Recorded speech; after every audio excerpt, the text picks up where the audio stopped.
Hey everybody, I got a video here for you today. Now I want to talk about Baalbek, and I know a lot of you have heard of Baalbek, and the standard model of history pretty much champions the fact that the Romans built the large temples here, and I think the history here stretches back many thousands of years, and this could have been one of the original places that civilization rebooted about 10-12,000 years ago, along with Göbekli Tepe, Giza, Nazca, Angkor Wat, what was originally there, Easter Island, Tiwanaku, Teotihuacan, places like that where really the history stretches way back and we have more questions than answers. And civilization comes along and just builds at a sacred site. That is just common in ancient past, and the history just gets all muddled. And then there is the work of people that put out information that is just false. And I am getting really sick of doing more fact-checking than I am doing actual reading, because so much of the stuff today is just not true. And if you're going to be a real researcher, you have to do as much fact-checking as actual reading. And I'm just getting burnt on it, and I just get annoyed when I just read stuff that is just gets accepted, and it's crap. And I have no problem talking glowingly about somebody 1 minute, if I really like something they do, and then just totally read them the riot act on something that they put out that is totally incorrect and gets repeated. And that is the true crime, when stuff gets repeated. Now, Baalbek, these three stones that are called the Trilithon, they weigh 800 tons, and then there is a quarry nearby. And let me just go over to some pictures here. Now, here is a picture from the archives of the Library of Congress, I believe, and this is a picture taken 100 years ago at Baalbek, and this is known as the Stone of the Pregnant Woman, and I believe this weighs a little over 1,000 tons, best estimate is, and it is about, I believe, 69 feet long and 14 feet high, and weighs as much as, what, a couple 747s or 400 cars. And they say that the Romans dragged these up the hills with some sort of capability. Now, the Romans could move very heavy objects, and they built some incredible things, and they were totally capable of doing great things, as a lot of ancient cultures were. But something this big, we need to get real here. Now, I find this interesting, this 100-year-old picture. In Graham Hancock's book, Magicians of the God, he goes over how a stone here was found in 2014 that actually weighs 1,400 tons. And I believe this is the outline of it right here, because I believe he shows in his book it was found right next to it, and it was just found and kind of excavated just 3 years ago. So I just find that picture fascinating. Now, a lot of you have heard of Michael Heiser, and I just want to talk about him for just a second. And when I read the works of Zacharias Sitchin and some of the first books I read looking into ancient history, I was fascinated by those. They provided an answer that I was looking for, because I had a lot of questions, and I really liked them. They were very difficult books to read. I read 3 of them, but I needed to fact check those. I just couldn't rely on one person's, individual research. And Michael Heiser was a name that popped up, and I thought he did excellent work. And Graham Hancock has mentioned Michael Heiser's excellent work when you're looking into the writings of Zacharias Sitchin and his writing on the Anunnaki and Nibiru and all that. Books I love, by the way. But when fact-checking them, Michael Heiser provided ample evidence that a lot of what Zacharias Sitchin said in specific parts of his book, and kind of what his books were based on, were totally science fiction and written with an agenda to sell books. That's just my opinion, and the opinion of a lot of people. And Zacharias Sitchin never really debated anybody late in his life about where he translated or how he got some of his translations, and that kind of sealed the deal for me as far as some of his work being fiction. But Michael Heiser, excellent. I loved his work when looking into the ancient text.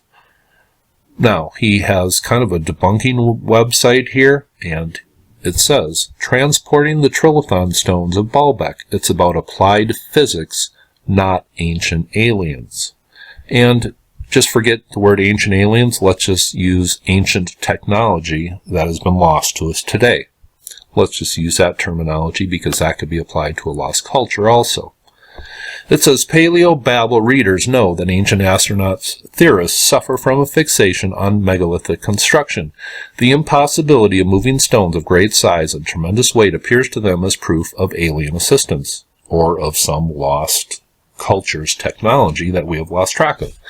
This argument, of course, is simply reduced to, since I can't figure out how it is done, it must have been aliens. Rather than focus on the absurdity of this logic, I have tried to introduce readers to peer-reviewed scholarship on ancient construction and engineering. Egypt's pyramids have received a lot of attention here in that regard. I want to turn now to Baalbek, specifically the famous Trilithon, the 3 stones at the base of the Roman temple at the site. So, great. Somebody I respect. We're going to get some answers here. It wasn't any crazy lost technology or aliens. It was all about physics. Here he shows where the 3 800-ton Trilithon stones, he says, are supporting the temple of Jupiter. And that's just proof the Romans built it. All right. Now let's get down to the physics and the crux of his thesis here.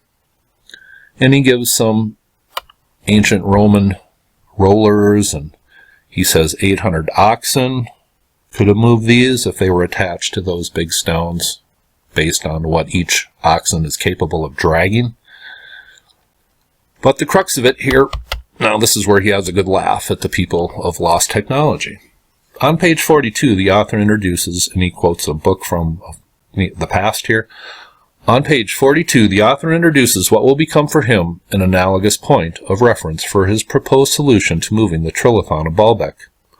1,250,000 kilograms is the weight of the great block of granite the Empress Catherine II of Russia in the 1700s carried to St. Petersburg, now Leningrad, this is an ancient writing, to serve as a colossal base to the equestrian statue of Peter the Great. This is likely the largest stone ever moved by man, 1.5 times the weight of the Trilithon blocks of Baalbek. 1.5 times the weight of the Trilithon. That is amazing. Hope you caught that. An object 1.5 times the weight of the Trilithon was successfully moved in the 18th century. No modern cranes. They did it without manpower, not alien know-how or lost technology from an ancient culture. He mentions other large objects successfully moved by human engineers, but this one gets special attention because it was a larger problem than the Trilithon. That's amazing. 1.5 times the Trilithon? I thought the Trilithon was the largest. I thought these blocks were the largest blocks pretty much in the world. Wow, the statue of Peter the Great. All right, well, I'm a researcher. I'm going to go take a freaking look at that. All right, since I'm a researcher, we can go anywhere on Google Earth. Here we are, the statue of Peter the Great on his horse, and this supposed stone that weighs 1.5 times the weight of the Trilithon at Baalbek. And the Trilithon stones at Baalbek are about 70 feet long, 14 feet high. And I found pictures with people near this, and I looked overhead. I measured it. This stone is about 32 feet long and about 12 feet high, and it's missing a lot of its mass. This stone does not weigh 1.5 times the weight of the stones. The Trilithon stones at Baalbek. Michael Heiser, you should be embarrassed for having that on your website. I'd be embarrassed to have that on my website, and I'm just an anonymous guy with this stupid YouTube channel name. That is the biggest bunch of crap I've read in a long time, and you're a respected debunker that a lot of people rely on. And Graham Hancock repeated this information on his book. I know he likes your information, and he repeated this. He obviously didn't look into this. This is a big bunch of hooey. This weighs about 1/4 of the size of the stones at Baalbek. And if you need proof of this, I will draw a line in feet, 70 feet, how long the Trilithon stones are at Baalbek.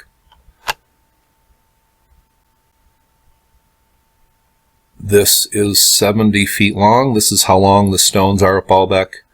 And the stone here in St. Petersburg is about this long. I said 30 feet, and actually that was a little generous. So you can see there, and it's also, the stone at Baalbek is a little bit wider than this stone. This is easily looked into. So, Michael Heiser, you are a well-known debunker, and the information you put out here on your website, and the main crux, while you laugh at people that are a proponent of ancient technology, is because in the 1700s we moved a stone 1.5 times the size of the Trilithon stones at Baalbek. Well, that is a bunch of crap. And it says here, Paleobabble, your antidote to cyber twaddle and misguided research about the ancient world. Well, I think you should just title your paper on Baalbek, Misguided Research. And were the stones, as you put it here, the actual foundation stones for the Temple of Jupiter? Well, let's take a look at that. Now, here is the famous Trilithon stones at Baalbek.